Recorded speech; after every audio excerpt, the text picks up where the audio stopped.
kan lubang angin itu ada 3 kalau nggak salah waktu itu, 3 tenda, sini pintu pintu pintu. Nah, ini sampingnya kan ada lubang angin toh. Itu dia Poci itu dia ngintip dari lubang angin pertama, dia jalan lagi dari lubang angin kedua, lubang angin ketiga, sampai akhirnya dia ngintip dari pintu tenda. Aku di situ diam aja, cuma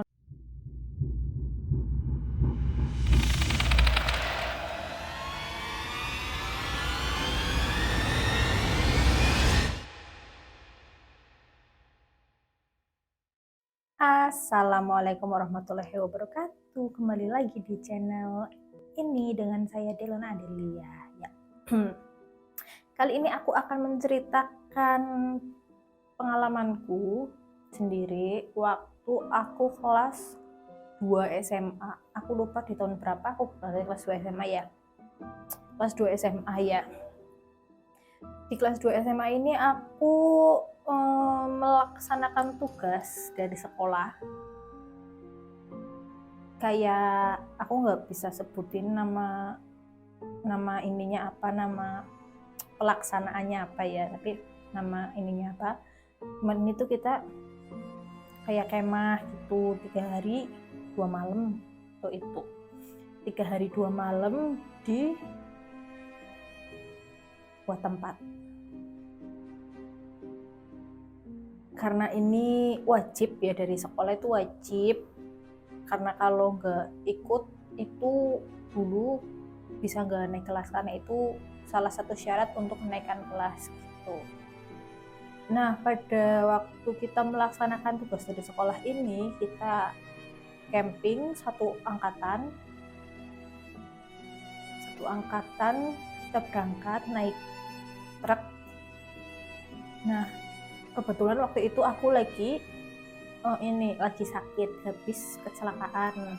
Nah, singkat cerita kita jalan dari sekolah, berangkat dari sekolah itu pagi-pagi.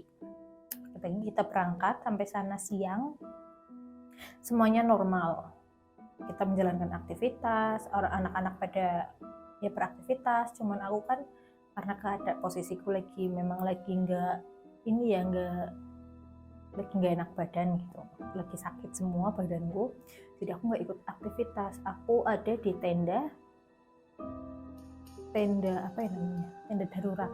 Nah, cerita petang tiba nih, maghrib. Jadi salah satu temanku tapi beda kelas, tapi aku lagi main di tenda anak-anak yang lain. Walaupun aku siang-siang di tenda darurat, tapi malam-malam kita tidurnya tetap gabung sama anak-anak yang lain.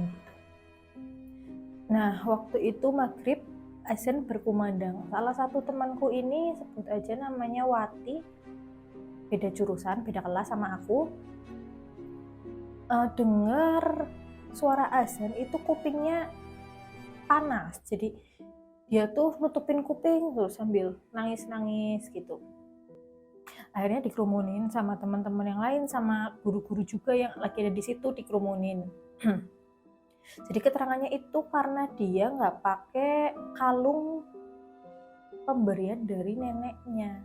Jadi biasanya kalau dia pakai kalung dari pemberian neneknya itu, kalau dengar azan maghrib nggak apa-apa, dia biasa aja. Tapi kalau kalung itu dilepas, jangan lupa nggak dibawa ke tempat kita camping, jadinya dia nih dengar azan maghrib tuh kayak panas kupingnya gitu. Kita juga nggak tahu karena apa ya, dia panas kupingnya. Akhirnya kita kerumunin orang-orang di teman-teman kita pada ngumpul di situ, guru-guru pada ngumpul juga di situ. Tapi yang menarik perhatianku ini ya, si Wati ini ngeliatin aku terus gitu, karena aku kan jauh-jauh lihatnya, aku dari jauh, karena aku juga nggak terlalu berani ya untuk dekat. Aku merinding untuk mendekat gitu, aku nggak terlalu berani walaupun di situ keadaannya rame. Tapi si Wati ini dalam keadaan dia lagi telinganya panas karena dengar suara azan maghrib, dia di situ ngeliatin aku terus sambil kayak marah mungkin ya, cuman aku kan nggak tahu kenapa. Terus tenda ini kan samping-samping kan biasanya ada lubang angin yang kayak jaring-jaring itu kan. Nah, aku sempat lihat sekelebatan, nggak sekelebatan sih, aku sempat lihat dari luar tenda itu ada yang ngintip satu sosok,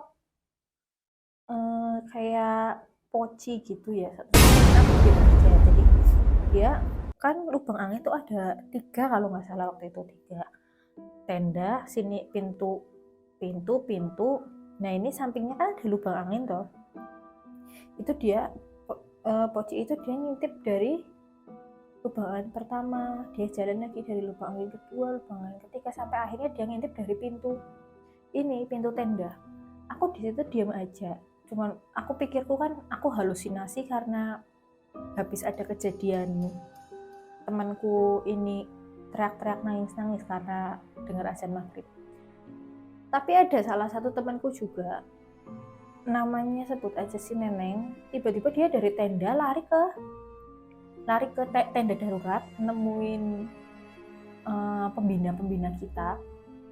Dia nangis-nangis, katanya dia melihat ada pocong gitu. Aku cuman, oh iya berarti benar apa yang aku lihat tadi, berarti benar. Soalnya kan nggak cuman aku yang lihat, tapi di situ aku nggak cerita ke siapa-siapa, aku keep sendiri karena aku pikir itu aku halusinasi apa, yang ngerti lah ya, pembawaan perasaan kita tuh lagi di tempat seperti itu gitu. Benar, tiba-tiba aku mikirnya ini tuh ada di otakku sendiri, tiba-tiba muncul gitulah.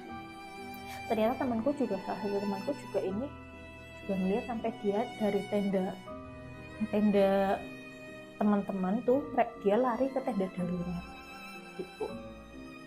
Nah keesokan harinya ini kita juga sama ya, aktivitas seperti biasa, tapi di siang hari kita lagi makan siang di sebuah aula kita lagi makan siang, dan itu nggak cuma aku yang ngerasa, di aula itu ada bau kayak bau kemenyan, ada bau bunga mawar, jadi dia tuh kayak wangi gitu ya. Terus juga selesai makan siang kita juga dilarang untuk memakai kamar mandi. Salah satu kamar mandi di situ ada yang maksudnya kita dilarang untuk memakai kamar mandi yang di samping aula. Tapi karena kita yang namanya anak-anak waktu itu, remaja, larangan adalah perintah. Jadi kita malam-malam itu iseng kepo, kenapa kita nggak boleh masuk ke kamar mandi itu, nggak boleh menggunakan kamar mandi itu. Akhirnya iseng, ternyata di situ tuh ada bau anyir, bau amis yang nusuk, yang kuat banget. Jadinya kita nggak tahu ya itu bau amis dari mana, bau anyir dari mana. Nah singkat cerita, setelah itu temanku ini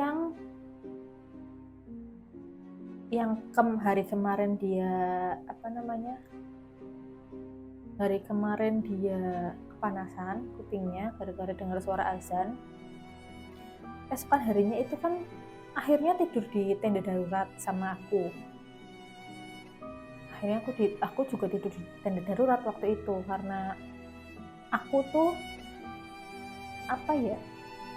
harusnya kan aku tidur di tenda bareng teman-teman, tapi karena aku kalau malam di situ itu aku sesak nafas, terus mual-mual gitu. Tapi kalau malam aja, kalau siang enggak. Kalau malam tuh aku sesak nafas, mual-mual gitu. Akhirnya aku tidur di tenda darurat sama temanku si Wati ini. Aku tidur sebelahan sama si Wati, aku membelakangi si Wati. Tiba-tiba si Wati ini kesurupan lagi, dan dia natap tajam ke aku. Natap tajam. Terus pembinanya ini kayak ngalang-ngalangin aku sama Wati. Jadi pembinanya ini di tengah-tengah di antara aku sama Wati gitu. Pembinanya tanya ke aku, coba Mbak, kamu bisa lihat nggak ini dia pakai selendang warna apa? gitu kan. Aku nggak ngerti, aku dapat jawaban dari mana, tapi aku tuh di dalam hati, di batinku tuh aku yakin banget kalau yang merasuki si Wati ini adalah sosok wanita pakai selendang warna hijau. Aku jawab dong, warna hijau pak, aku bilang gitu dengan santainya. Terus, oh iya benar, si Pak Pembina itu jawab, oh iya benar. Akhirnya si Wati ini di apa namanya ya, kalau habis kesurupan tuh diobatin gitu ya. Dikeluarin sosoknya dari si badan Wati ini kan. Wati ini dia ini penari. Dia penari dan dia itu sangat takut sama selendang warna merah. Jadi dulu itu di sekolah ada ekstrakurikuler nari. Terus ad, aku pakai selendang warna merah gitu. Jadi kalau selendang kita pakai kan kalau namanya lagi nari kita kipas-kipasin gini kan. Nah itu dia takut sama selendang warna merah yang dikipas-kipasin itu. Nah gitu, dia penari, terus yang merasuki dia juga itu penari juga. Ya mungkin penari ya, orang dia pakai selendang warna hijau. Nah, singkat cerita, waktu itu di situ aku lagi datang bulan. Posisi aku lagi datang bulan. Aku pengen ke toilet, pengen ganti roti ya. Pengen ganti roti. Nah, aku pengen ganti roti, waktu aku lagi ganti roti, aku disuruh cepat-cepat balik ke tenda, tapi aku masih nentengin apa rotiku sampai ke tenda gitu loh. Aku dilarang membuang rotiku sendiri gitu. Jadi aku suruh masuk tenda, aku nggak ngerti itu ada apa, tapi aku dilarang sama pembinanya untuk buang rotiku sendiri. Kan malu ya, apalagi pembinanya kan laki-laki, jelas malu juga, segan ya kan. Akhirnya aku disuruh balik ke tenda. Kalau roti itu kan dibungkus sama pembalut, itu kan dibungkus sama kresek ya, kalau kita habis pakai dicuci dibungkus sama kresek. Aku bungkus kresek, terus pembina itu ngomong, mana sini, dia buang ini tempat sampah. Aku dilarang keras untuk membuang pembalutku sendiri ke tempat sampah, itu dilarang keras banget. Nah sekitar jam 8 malam lah ya. Terus jam 8 malam itu aku posisi, berarti aku ganti pembalut dulu, habis itu dibuangin sama pembinanya. Nah kan aku kan tidur di tenda darurat. Di tenda darurat ini si Wati ini kesurupan yang aku ditanya coba ini selendangnya warna apa gitu kan, aku jawab warna hijau. Nah itu kejadian itu jam 9:30 waktu kita lagi mau tidur.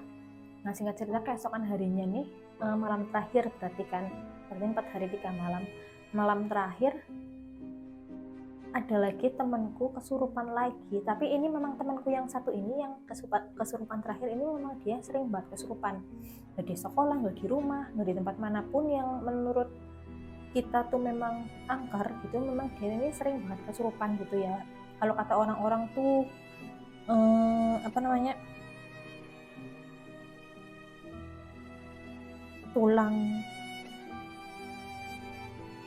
tulang apa gitu lah ya, aku nggak ngerti banget.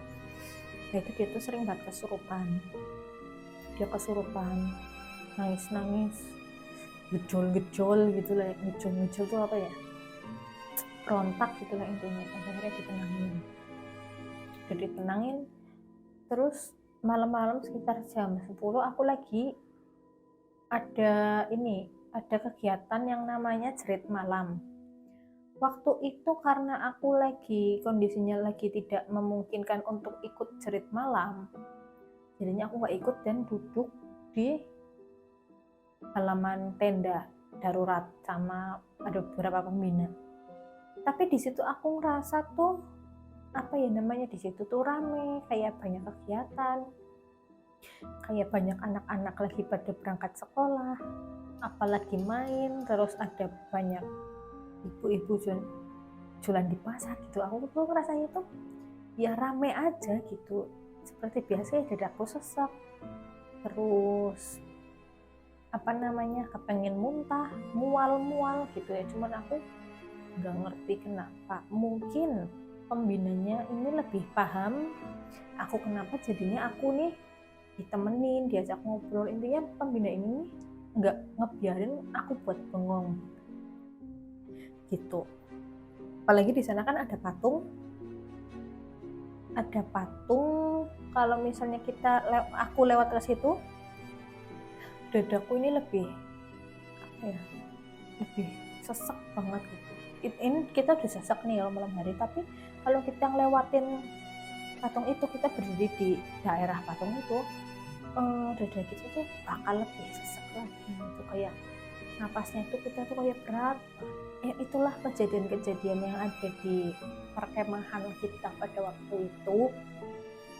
Ada yang dengar suara azan panasan, ada yang nangis-nangis, bener-bener nangisnya tuh nangis banget gitu loh, kejer gitu ya. Bayangin aja anak kelas 2 SMA waktu itu ya, nangis kejer kayak anak kecil yang minta beliin apa nggak dibeliin sama mamanya. Itu dia beneran nangis, yang nangis banget. Dia ngomong, itu Pak, ada pocong di situ gitu. Aku cuman di dalam hati cuman, oh berarti yang aku lihat ini aku nggak halu gitu kan, berarti kan ada temanku yang lain yang ngeliat gitu. Mau tidur ada yang kesurupan lagi, tapi aku bener-bener aku nggak tahu kenapa. Oh ada yang ke skip nih. Waktu kita lagi makan siang di aula, aku kan makannya di pinggir-pinggir. Jadi orang yang lagi sakit atau dia punya problem dalam dirinya itu makannya tuh nggak gabung sama teman-teman yang pada sehat gitu. Jadi kita makannya dipisah, tapi tetap satu aula. Cuman yang teman-teman ini pada di tengah, kita di pinggir. Lagi makan siang, tiba-tiba si Wati ini kesurupan. Padahal aku sama Wati agak jauh ya, duduknya nggak jauh banget sih. Misal aku di sini nih. Nah si Wati tuh ada selisih 8 orang kayak gini.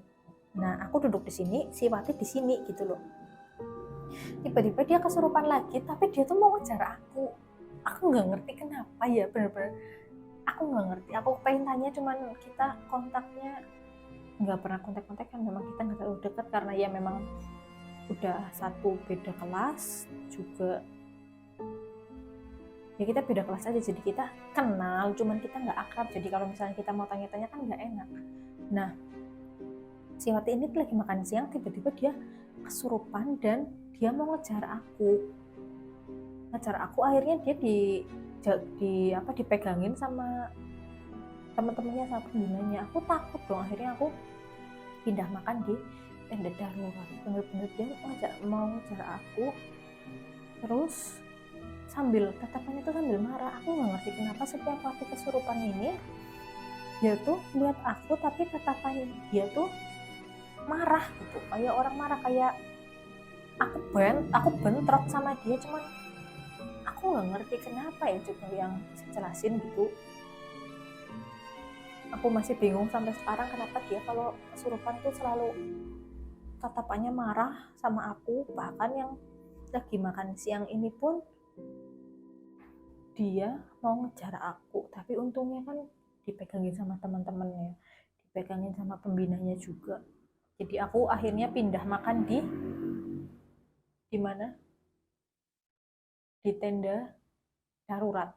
Nah tadinya kan aku sama Wati ini kan tidurnya bareng satu tenda ya, satu tenda. Akhirnya malam terakhir ini aku sama Wati tidurnya dipisah, sama-sama di tenda darurat tapi di tenda yang berbeda. Tadinya kan aku sama Wati bareng, bahkan sebelahan nih tidurnya.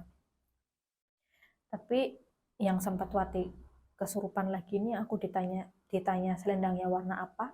Itu kan kita satu tenda, tapi gara-gara ada kejadian di siang harinya, ada kejadian Wati kesurupan terus mau ngejar aku sambil tatapan marah, jadinya malam terakhir itu kita tidurnya dipisah, nggak satu tenda lagi, sama-sama di tenda darurat tapi tendanya dipisah gitu. Nggak ngerti juga kenapa ya, itu adalah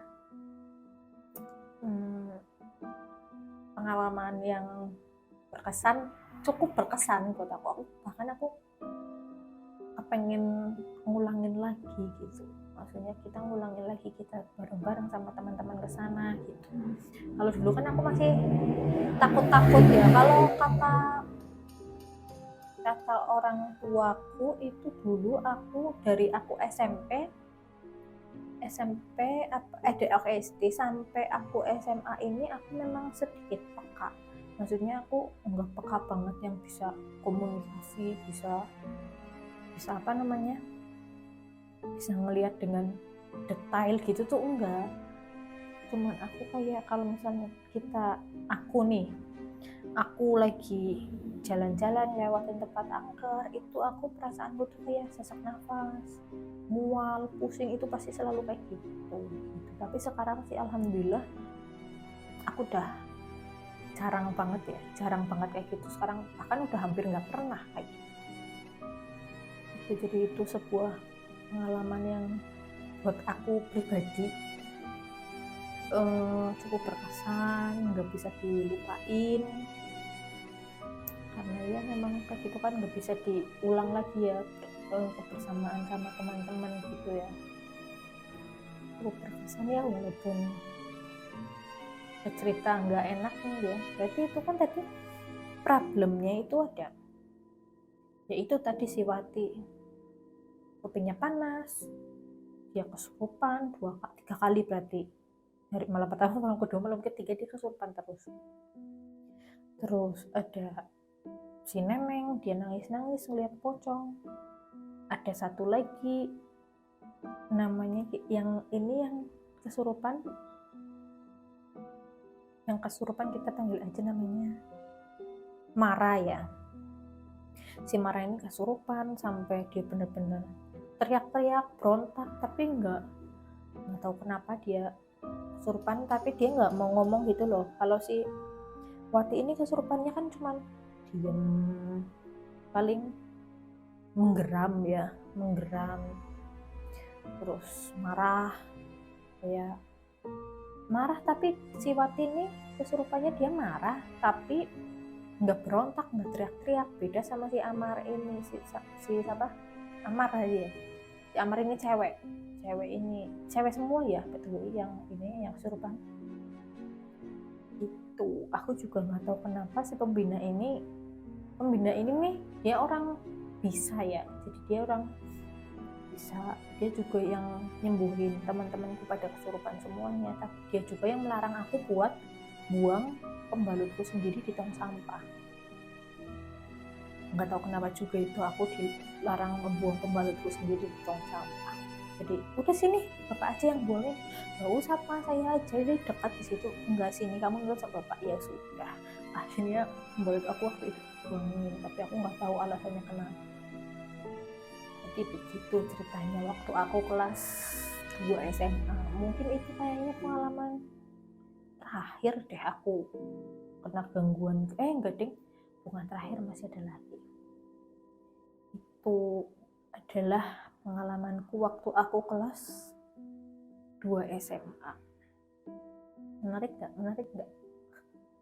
Jujur aku sih dari tadi ceritanya merinding ya kakiku ya, karena ya sampai sekarang aku masih bertanya-tanya itu kenapa sih Wati kalau kesurupan marah ke aku, ngeliatin aku dengan tatapan yang marah gitu, gimana ya, dengan tatapan yang marah sambil menggeram, bahkan sampai mau ngejar. Coba bayangin aja, kakiku lagi sakit, lagi diperban waktu itu, kaki kanan lagi diperban, tanganku sakit, berbengkak, masih pada lebam. Terus aku dikejar sama orang kesurupan, larinya gimana ya jajan, dengklang bok, pincang kan. Akhirnya untung aja dipegangin sama teman-temannya. Itu adalah kisahku di tahun, aku lupa tahun berapa ya, intinya aku tuh kelas 2 SMA deh. Soalnya kalau kita nggak ikut kegiatan itu katanya kita bisa nggak naik kelas, jadi mau nggak mau kan kita harus ikut kegiatan tersebut. begitu.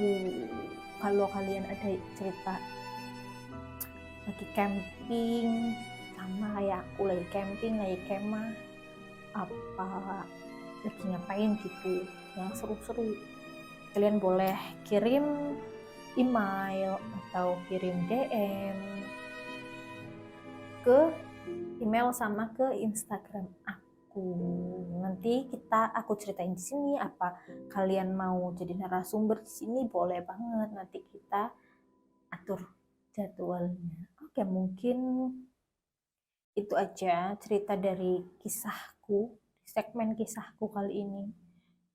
Besok kalau aku ada yang inget lagi aku pernah ngalamin apa, aku cerita lagi deh. Soalnya banyak banget ya, jadi aku sampai lupa aku pernah ngalamin apa aja gitu. Cuman sekarang aku sudah tebal. Oke, see you next video. Bye.